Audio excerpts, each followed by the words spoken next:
Hello again. When most of us heard about the tragedy in Epsom the other day, when a headmistress, a husband and child were all shot dead, and we read that the police were not seeking anybody in connection with the business, we all of us drew, without exception, the same conclusion. This was that the husband had shot his wife and kid before killing himself. Hand on heart, how many viewers kept an open mind about this incident? Because after all, it's just as likely, isn't it, that it was the mother who shot her baby and husband before putting a bullet through her own head? Hmm. We know it's not likely, because crime is exactly what a certain type of man does, unfortunately. We know it because men and women are different, and they want different things, and they behave differently. In relationships, women tend to seek love and affection first and foremost, while for men, physical craving is often a stronger drive. I don't say they don't feel affection for their girlfriends or wives, but their physical needs often outweigh matters such as emotional relationships and even ethical matters. There's an old saying in the army, or there used to be, that the standing prick knows no conscience, which sums the matter up neatly. Women are better at looking after babies and small children than men. Few women would wish to work on a building site, just as not many men would like to work as nursery nurses. Look at the difference between men's magazines and women's magazines in a newsagent. The cover of the men's magazines feature things, cars, guns, motorbikes, and so on, whereas for women, the magazines covers feature people, particularly the faces of people. That's because women like people more than things, and men, I'm afraid, often like things more than people. None of this is forced by society these days. It's simply what people choose. I've mentioned before that I worked in the construction department of a further education college, and I only knew one girl in all of my time there to join the electrical installation course, and a single girl who wanted to be a plumber.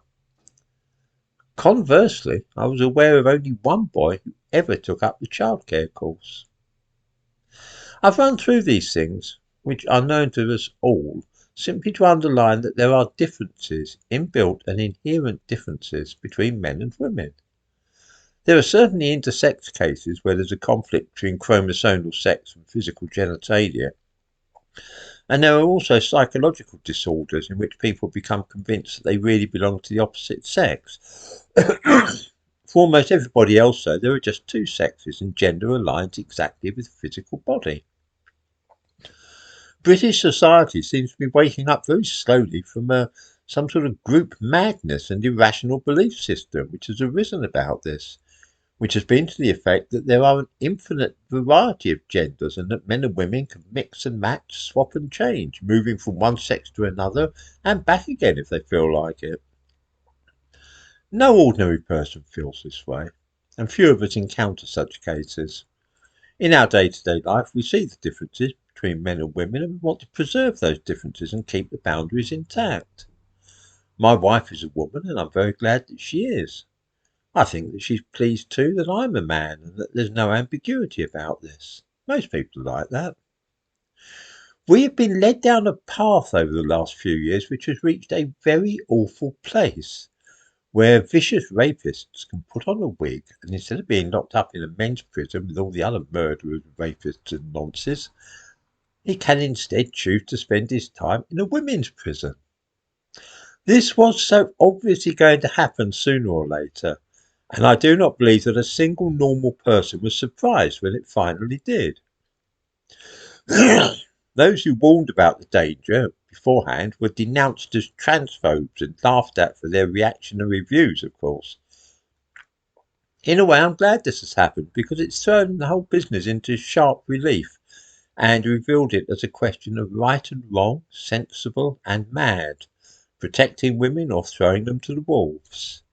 In Scotland, where this case occurred, Nicola Sturgeon now has the lowest ever poll ratings on YouGov, which shows what ordinary people think about the business.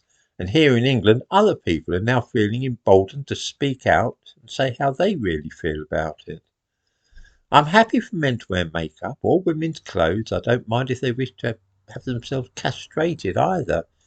But the idea that such people are in any real sense women, in the way that my wife is a woman, is absolutely loopy. No ordinary person thinks it for a moment.